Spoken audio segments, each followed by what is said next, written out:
Բենզինը տարբեր լցականներում գրեթե միաժամանակ ու համարյա նույն չափով 30-ից 40 դրամով դեկտեմբերի համեմատ որեժանացել է։ Արդյոք Ադրբեջանից ներկրած վառելիքի շնորհիվ է։ Սա էր թոփ թեման մրցակցության եւ սպառողների շահերի պաշտպանության հանձնաժողովի ղեկավարի ասուլիսում։ Ադրբեջանի բերածը որոշակի ազդեցություն ունի բնականաբար։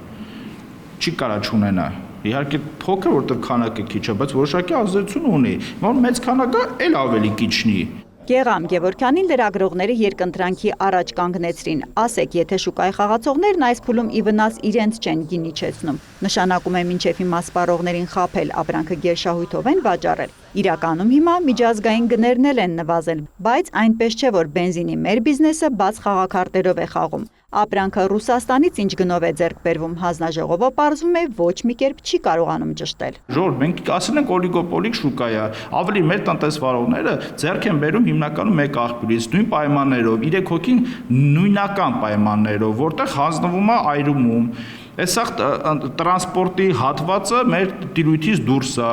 100 անգամ փորձել ենք բանակցել, այն գինել Ռուսաստանի չես տեսնում, տեսնում ես տրանսպորտի մեջը։ Հիմա տեսնում ենք ԺԴ-ի հետ նոր պայմանագիր։ Երկաթուղին Հայաստան եկող վառելիքի վագոնների տեղափոխման համար նոր ավելի մատչելի գին գուցե այդպես էլ չառաջարկեր, եթե այլընտրանքային ճանապարհի տարբերակը չգործարկվեր, համոզված է Գևորգյանը։ Որքանով դեռ հայտնի չէ, բայց Թբիլիսին էլ է կարծես պատրաստվում վերանայել մեր բեռնափոխադրումների գնացուցակը։ Տրանսպորտային հանգույցի աշխատելու հանգամանքը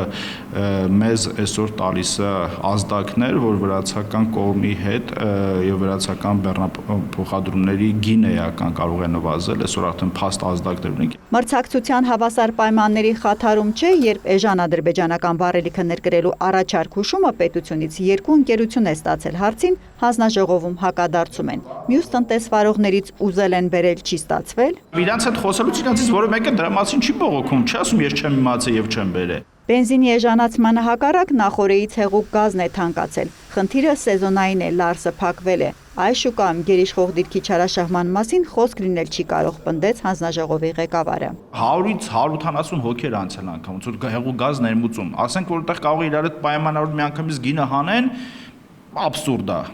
Ասել որ կա գերիշխող դիրք, որը չարաշահվում չկա։ Գերիշխող դիրքի չարաշահման 9 գործով տարբեր տնտեսվարողների անցած տարի տուգանել են 1 միլիարդ դրամից ավելի գումարով, կարգավորել մարդկանց գայթակղող օնլայն կազինոների գովազդից մինչև ուղևորին նյարդայնացնող տաքսիների հավելվածի խնդիր։ 2025-ի աշխատանքներն ամփոփեց Գևորգյանը։ Սպառողների բողոքները հաշվի առնելով սկսել են զբաղվել կառուցապատման շուկայով։ Օրենքի նախագիծ է մշակվում, համաձայն որի շինարարն առաջիկայում ստիպված կլինի պայմանագրում ֆիքսել նաև շենքի բակը կանաչապատելուց մինչև գովազդած լողավազանն ապահովելու կետերն ու ֆինանսապես շահագրգռված կլինի արդեն չուշացնել բնակարանի շահագործումը։ Եթե դուք վճարել եք, բայց բնականը պետքա օրինակ հանձնվել 2025 թվականի դեկտեմբերին